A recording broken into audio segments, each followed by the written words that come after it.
Hello नमस्कार दोस्तों, मैं प्रशांत सिंह आप सभी का टीडीएस एकेडमी पे स्वागत करता हूँ। आज हम लोग बायोलॉजी में न्यूट्रिशन जो पोषण चैप्टर है हमारा, उसको हम लोग डिस्कस करेंगे रैपिड रिवीजन के माध्यम से। और हम लोग जैसा कि 10 मिनट का एक रैपिड रिवीजन सीरीज स्टार्ट की है। इसमें हर एक टॉपिक को हम लोग 10 मिनट में जो है रिवाइज करते हैं एग्जाम पॉइंट ऑफ व्यू से। जैसे प्रश्न हमारे एग्जाम में पूछे जाते हैं, तो हमारा यह उद्देश्य होता है कि कम से कम समय में अधिक से अधिक मटेरियल को जो है रिवाइज कर सकें स्मार्ट वे में, और इधर उधर की बातें ना करते हुए डायरेक्ट हम लोग जो है पॉइंट वाइज पॉइंट डिस्कस करते हैं। ठीक है, आज हम लोग देखते हैं कि पोषण में क्या क्या चैप्टर हम लोग डिस्कस करेंगे। तो सबसे पहले देखते हैं कि पोषण क्या होता है ना, इसकी परिभाषा, इसका महत्व देखेंगे। ठीक है, इसके प्रकार देखेंगे और इसका वर्गीकरण देखेंगे। ठीक है, और फिर हम देखेंगे कि कौन कौन से मुख्य पोषक तत्व होते हैं। जैसे फिर उसके बाद कार्बोहाइड्रेट देखेंगे, प्रोटीन देखेंगे, वसा देखेंगे, विटामिन, खनिज लवण, जल, न्यूक्लिक अम्ल, फिर संतुलित आहार, है ना। तो ये चैप्टर आज जो है कवर किए जाएंगे पूरा, और इसको हम लोग 10 मिनट में कंप्लीट करते हैं। और इसका पीडीएफ अगर आप लोग को चाहिए होगा तो हमारे टेलीग्राम चैनल पे जो है जाकर आप इसको प्राप्त कर सकते हैं। ठीक है, तो आइए आज हम लोग देखते हैं पोषण चैप्टर को। तो पोषण सबसे पहले होता क्या है, पोषण क्या है, वह जैविक प्रक्रिया है जिसके द्वारा जीव भोजन ग्रहण करता है, उसका पाचन करता है, अवशोषण करता है, उपयोग करता है, जिससे शरीर को ऊर्जा मिलती है, उसका वृद्धि शरीर का होता है, मरम्मत होता है, उपापचय और रोग प्रतिरोधक क्षमता को जो है विकसित होता है ना। तो एक प्रकार की जैविक प्रक्रिया है पोषण जो है, जिसके माध्यम से भोजन को ग्रहण करते हैं, पाचन करते हैं, अवशोषण करते हैं, उपयोग करते हैं, है ना। फिर उसके बाद इसका हम शरीर की ऊर्जा में, है ना, वृद्धि में, विकास में, मरम्मत में, उपापचय और रोग प्रतिरोधक क्षमता को विकसित करने में इसके उपयोग करते हैं। ठीक है, अब इसके हम महत्व को देखें तो पोषण क्यों आवश्यक होता है, इसका क्या महत्व है। तो इससे शरीर को ऊर्जा मिलती है, वृद्धि विकास में इसका इंपॉर्टेंस है, ऊतकों की मरम्मत में, रोग प्रतिरोधक क्षमता को विकसित करने में, और अंगों को सही रूप से कार्य करने में जो है। ठीक है, तो ये सब इसके महत्व हैं। अब आइए हम लोग देखते हैं कि पोषण कितने प्रकार के होता है। तो देखिए, पोषण जो है 2 प्रकार के होते हैं। एक आपके ऑटोट्रॉपिक्स होते हैं जो अपना भोजन स्वयं बनाते हैं। इसमें याद रखना है आपके ग्रीन प्लांट्स वगैरह आते हैं, और आपके ब्लू ग्रीन एल्गी वगैरह आते हैं जो अपना भोजन स्वयं बनाते हैं। ठीक है, और ये जैसे जो प्लांट होते हैं वो आपके फोटोसिंथेसिस के माध्यम से जो है भोजन बनाते हैं। और raw material carbon dioxide, water, sunlight, कभी कभी पूछ लिया जाता है ना। तो कार्बन डाइऑक्साइड, वाटर और सनलाइट जो है करते हैं, और जो इनका प्रोडक्ट बनता है ग्लूकोज और ऑक्सीजन बनता है। ठीक है, और ये फार्मूला इनका है। ठीक है, अब आगे हम लोग देखते हैं हेटरोट्रॉपिक्स में कौन से आते हैं। हेटरोट्रॉपिक्स जो जो अपने भोजन के लिए अन्य जीवों पर निर्भर होते हैं। ठीक है, और इनके भी कई प्रकार होते हैं। जैसे होलोजोइक न्यूट्रिशन आता है, जिसमें आपके मानव मतलब हम लोग आते हैं और एनिमल्स वगैरह आते हैं। और इनका जो है पोषण का प्रक्रिया क्या होता है, प्रोसेस जो है इसमें इंजेशन, है ना, फिर डाइजेशन, एब्जॉर्वेशन, एसिमिलेशन, इजेशन, ये सब सम्मिलित होते हैं। फिर सेप्रोफाइट आते हैं जिसमें फंजाई और बैक्टीरिया, इसमें एग्जाम्पल ही पूछा जाता है।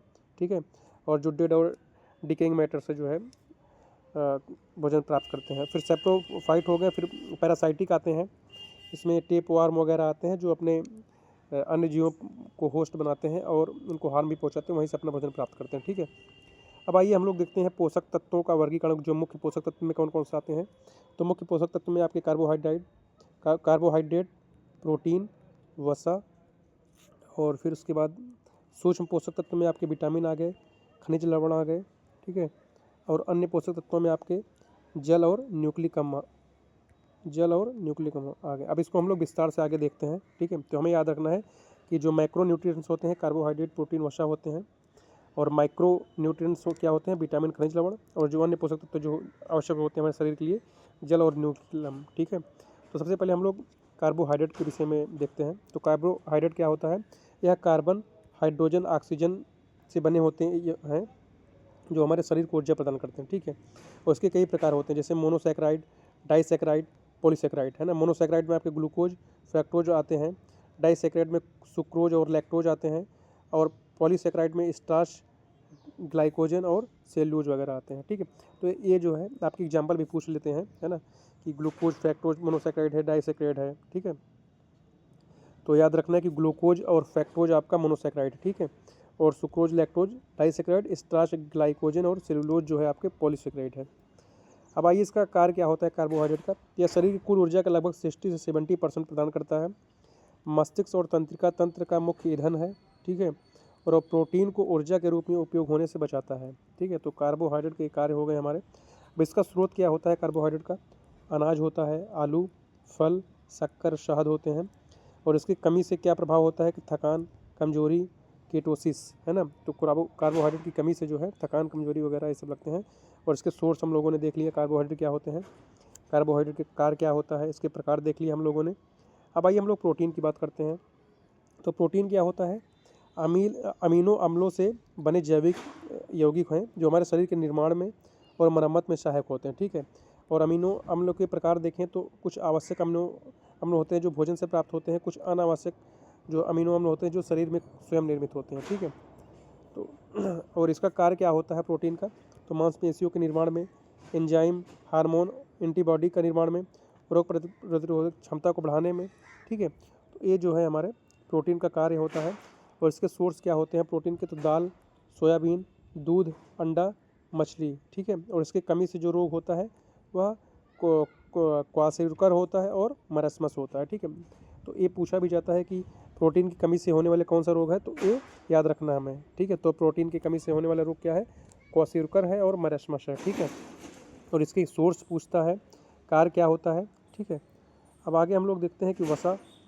ठीक है, तो वसा क्या है? यह अधिक ऊर्जा देने वाले पोषक तत्व हैं जो शरीर में संग्रहित होते हैं। और इनके प्रकार की बात करें तो संतृप्त वसा होते हैं, कुछ असंतृप्त वसा होते हैं।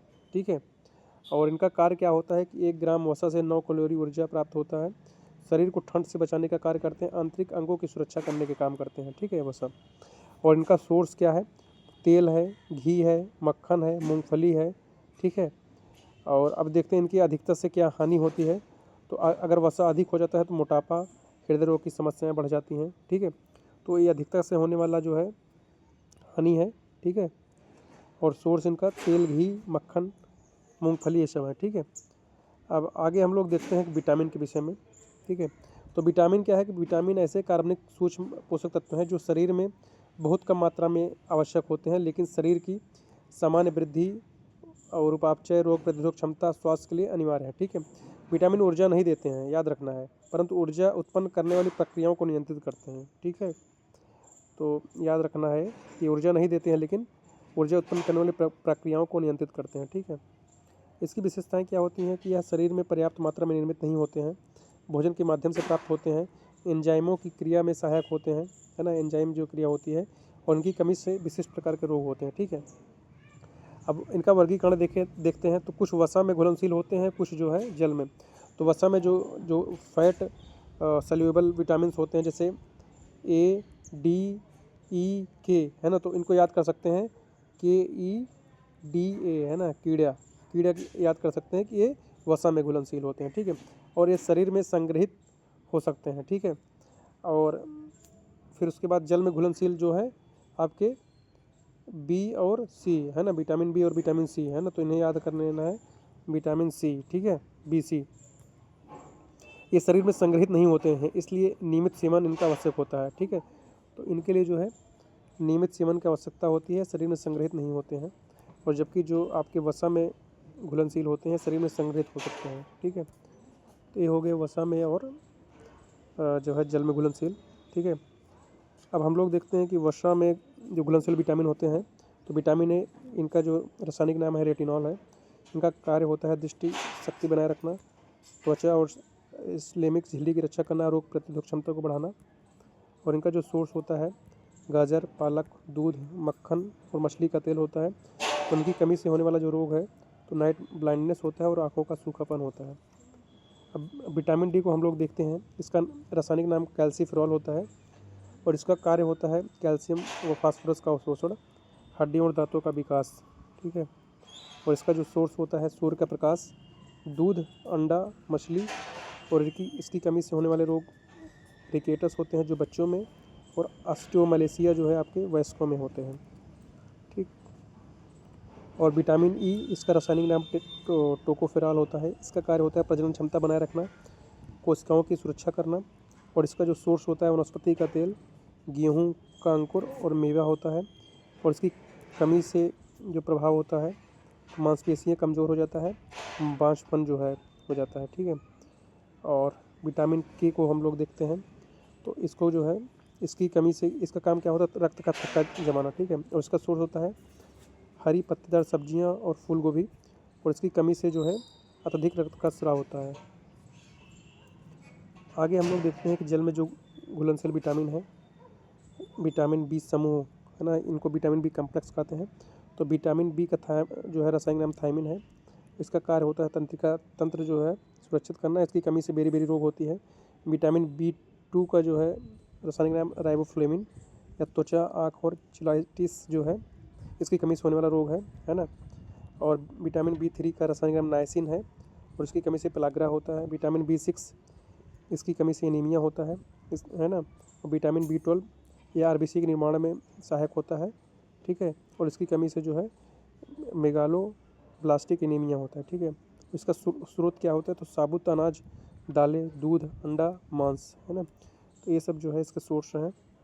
अब आगे हम लोग विटामिन सी के देखते हैं। इसका रासायनिक नाम होता है एस्कर्बिक अम्ल, और यह घाव भरने में सहायता होता है, रोग प्रतिरोधक क्षमता बढ़ाने में, आयरन का अवशोषण करने में। और इसका सोर्स होता है नींबू, संतरा, आंवला और टमाटर, ठीक है। और इसकी कमी से जो होने वाला रोग है स्कर्वी रोग होता है, जो मसूड़ों में होता है हमारे।